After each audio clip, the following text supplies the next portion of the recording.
సాధారణంగా చిరు నటించే సినిమాల కథ, టెక్నీషియన్స్ తో పాటు ఇతర నటీనటుల ఎంపిక, షూటింగ్ నుంచి సినిమా విడుదల వరకు అన్ని అల్లు అరవింద్ చూసుకుంటాడు. ఇక ఖైదీ సినిమా ప్రత్యేకమైన మూవీ కాబట్టి ఈ సినిమాని ఆయన తనయుడు చరణ్ నిర్మించాడు. మేకింగ్, బడ్జెట్ వంటి విషయాలని అల్లు కేవలం చరణ్కే వదిలేశాడట. ఇందులో ఎటువంటి జోక్యం చేసుకోలేదని తెలుస్తోంది.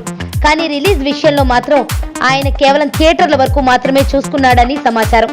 ఇందులో కూడా ఆయన పెద్దగా ఆసక్తి చూపకపోవడం, బయ్యర్లుగా ఎవరిని ఎంచుకోవాలి, ఏ రేటుకు అమ్మాలి వంటి బిజినెస్ వ్యవహారాలు చరణ్ కు కొత్త కావడంతో ఆయన చాలా ఇబ్బందులు పడ్డారంటున్నారు.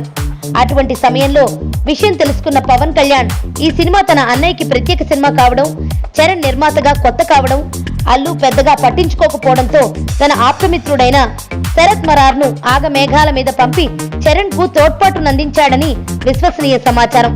ఈ విషయంలో అల్లు పెద్దగా జోక్యం చేసుకోవడం కూడా పవన్ కు ఇష్టం గాని, ఆయనపై నమ్మకం గాని లేకపోవడం వల్ల పవన్ అటువంటి నిర్ణయం తీసుకున్నాడని తెలుస్తోంది.